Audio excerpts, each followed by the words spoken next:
We're live now. Thank you. Welcome to today's summary review hearing for Cervo Lounge 6 Standard Road Park Royal NW10. My name is Councillor Nagpal and I shall be chairing the hearing. My colleagues Councillor Coley, Councillor Gallant and I comprise of today's subcommittee for this expedited review hearing. Hatoun Zeb is the legal advisor to the subcommittee.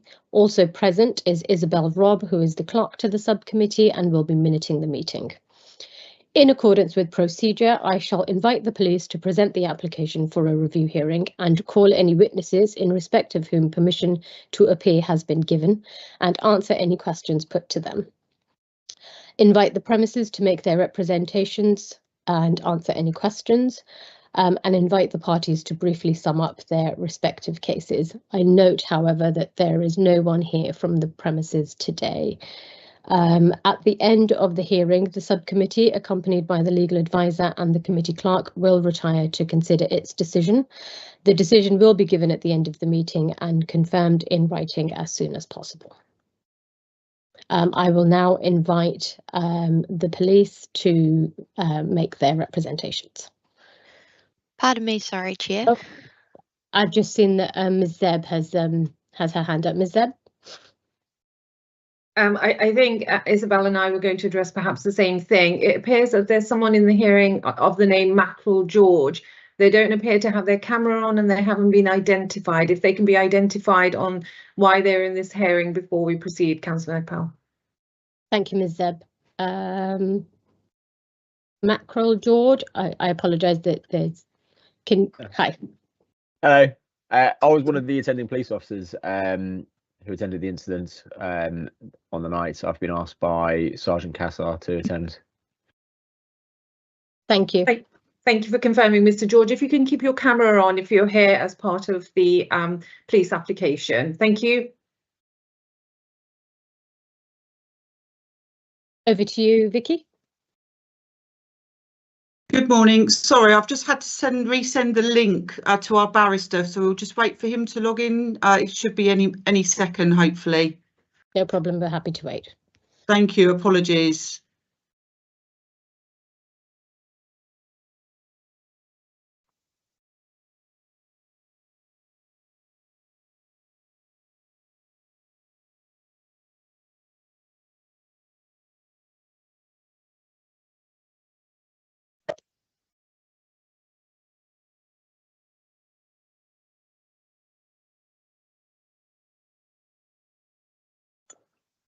Mr. Rankin, can I ask you to put your camera on and introduce yourself, please?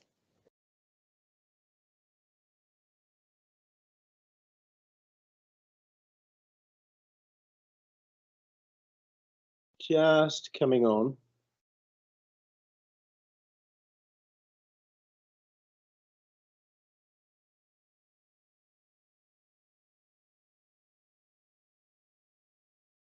Well, for some reason, my camera isn't letting me. Oh, I hate Teams so much. My camera isn't letting me go on. Let me try once more.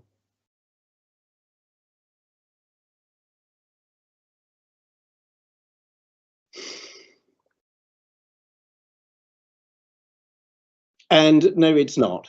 So my name is James Rankin. I'm representing the Metropolitan Police.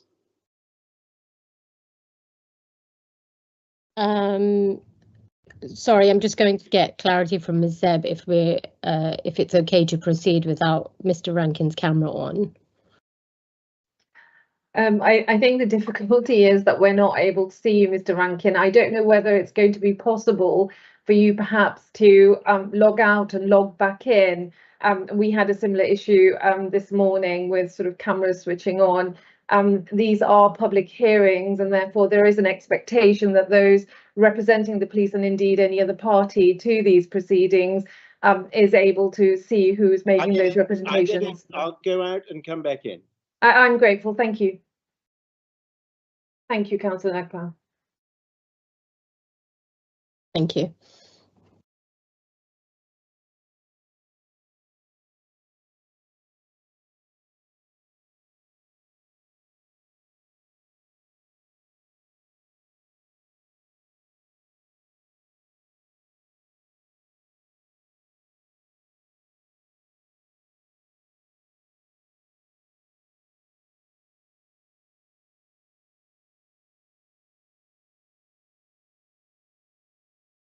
And I'm still having the same issue. Try once more.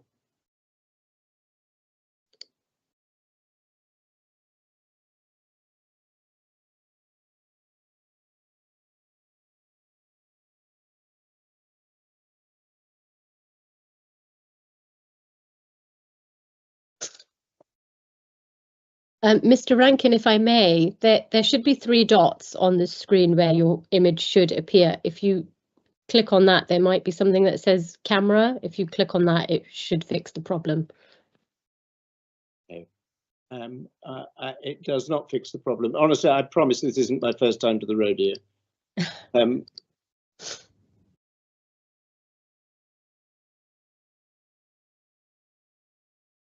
No.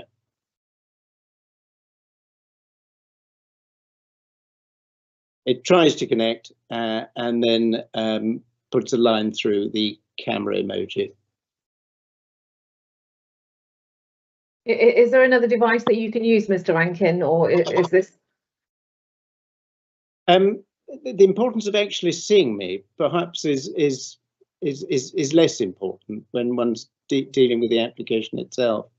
Indeed, I don't take major issue with that. It's just that the preference is that, as I said, this is a public hearing and therefore it's live streamed on YouTube. So to be able to see the person representing the police in making their representations is normal practice. Chair, it's a matter for you. If you're happy to proceed, Mr.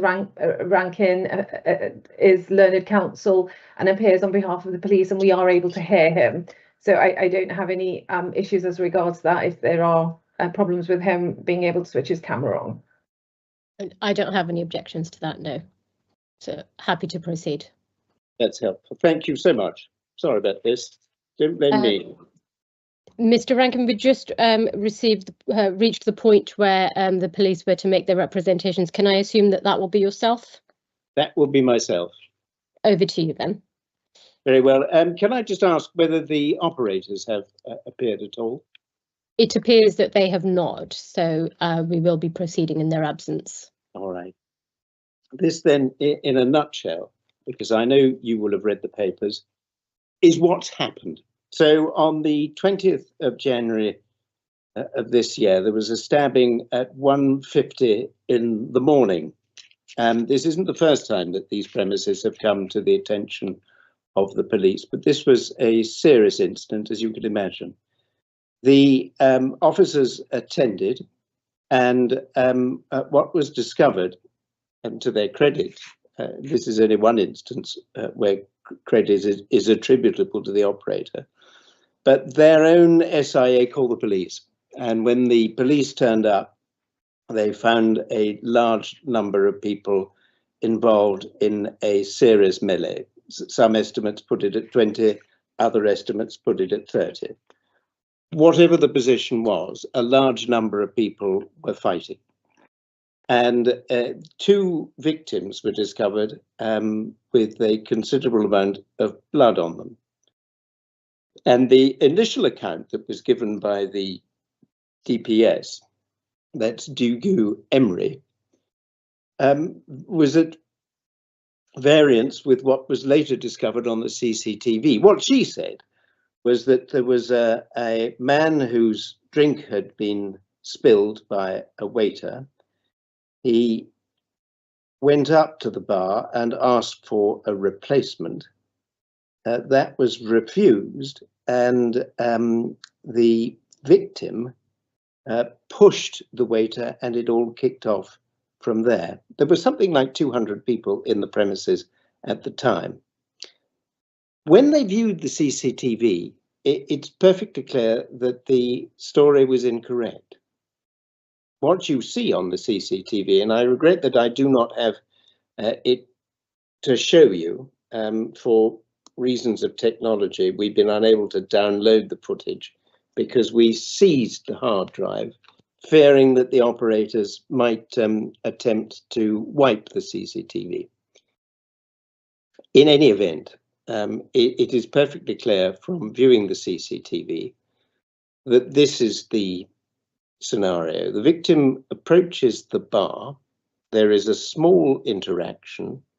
And then a member of staff grabs the victim from behind and starts pulling him to the ground. He grabbed him by his neck.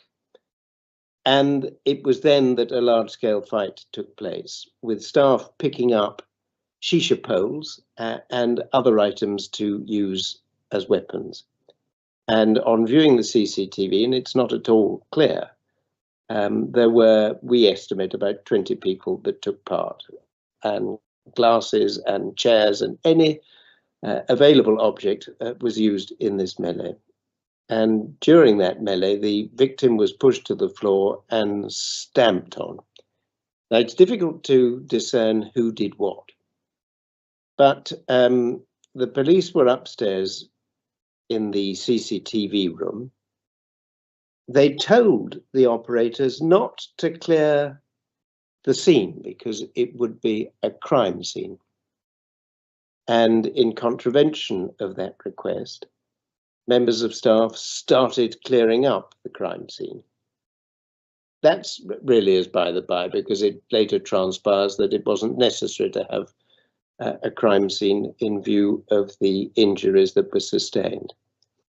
But the victim sustained 4 stab wounds to his shoulder, cuts to his finger in the form of puncture wounds and slices. All of the indications are that a knife was used, and these puncture wounds were at a depth of 2 to 3 centimeters. He went to hospital, where it was discerned that the injuries were non-life-threatening. He refused to make a statement and refused to take the matter any further. And that's a matter of some concern to the police, because that reluctance to give evidence against the operator shone through one of the other incidents that Vicky Houston has mentioned in her recent statement. So there was an interim steps hearing which took place on the 24th of January, and the licensing subcommittee on that occasion determined to suspend the license, and we were grateful for that. Vicky Houston's statement mentions 4 other incidents of note. These range from the 23rd of June 2024.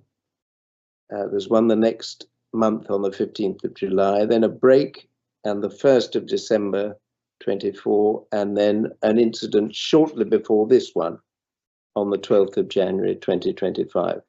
All of these were assaults, all of these involved drink, all of these involved weapons, and all of these involve customers from the premises, and most notably seem to occur in the shisha area. Now, there's a satellite issue, and it's this, and I fancy this is why the operators have not appeared to resist our review, because the planning enforcement side of the council has taken enforcement action against the premises, because the premises did not have change of use planning permission, and the planners served an enforcement notice on the 18th of May 2023. Now you may be thinking, well, what's this got to do with licensing?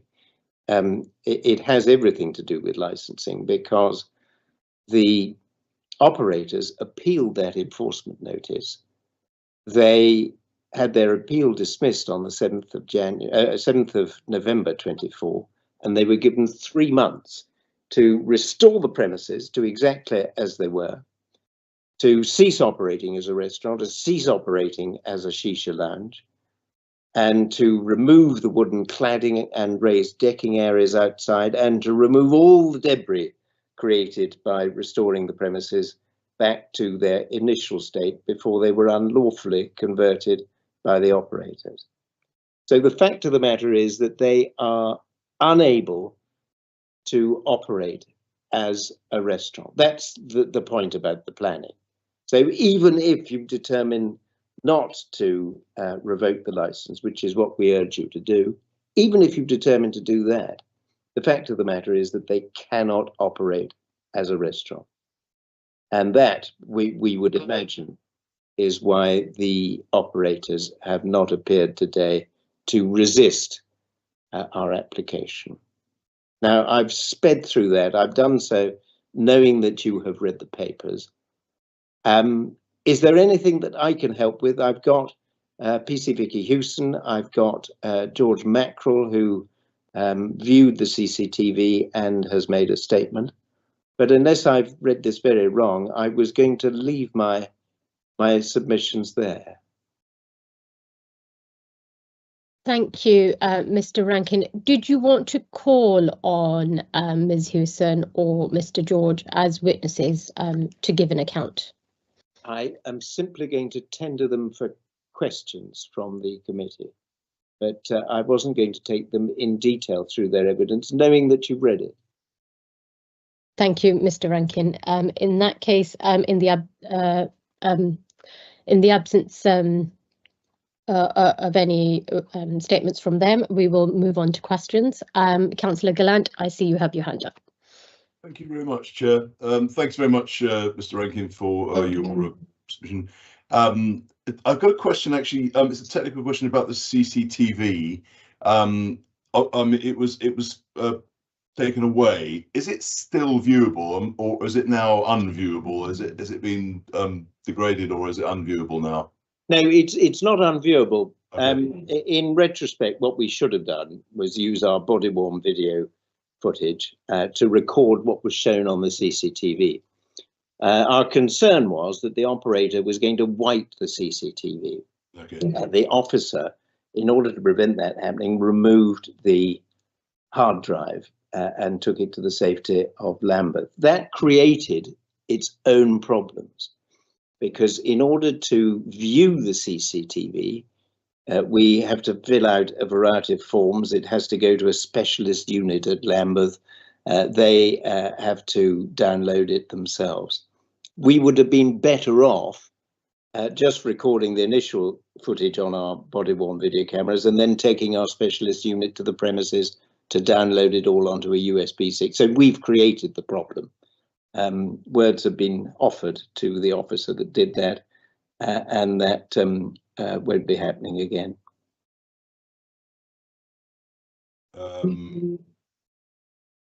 Yes, the other question I had, actually, if I can ask PC Hewson, one of the things that's not mentioned very much is this premises has it's supposed to close at 2, and this incident took place at 01:55. So, if I'm right in thinking, 55. So there were 200 people in there at 5 minutes before closure time. Is that correct? And is that something that I mean, I noticed for one of the other incidents that we've recently seen, that was also true, that the incident took place at 2:06 on the 19th of January. There were still people in there after the closure time. Is that correct? That is correct. In fact, if you look at the 1st of December 24, there's an incident that occurs at 2:34 with somebody. Yes, I saw that too. Yes. Yeah.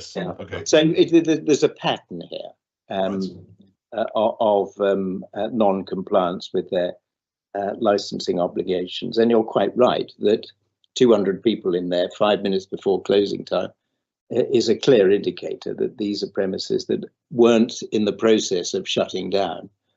And we're probably in full swing, but that's as far as I can put it. Right. Okay. That's yeah. Just clearing that one. Yeah. Thank you. Thank you, Councillor Gallant. Councillor Coley, do you have any questions? No, Chair. Thank you. Thank you, Councillor Coley. Councillor Gallant, I see you have your hand up again. Thank you very much, Chair. Yeah, one more question, and it's a bit of an open-ended one, and to the police as well. Has the license was actually the license holder offered to surrender the license? Now, has that gone anywhere? Where's that ended? Yeah, they haven't surrendered it. They said they were going to, but that hasn't happened yet. Right. Has there been any engagement with them, with the police or the licensing authorities since in the last couple of weeks, 3 weeks? No. No engagement at all. Okay, thank you very much. Thank you, Councillor Gallant. I have just one question.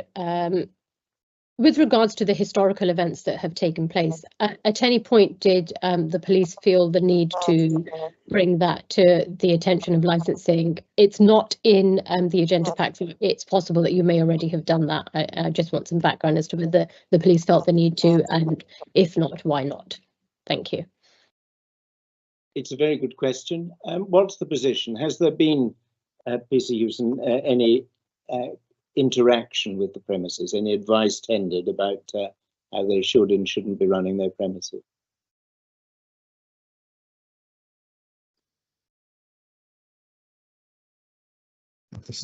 We haven't visited the premises or had any contact previously.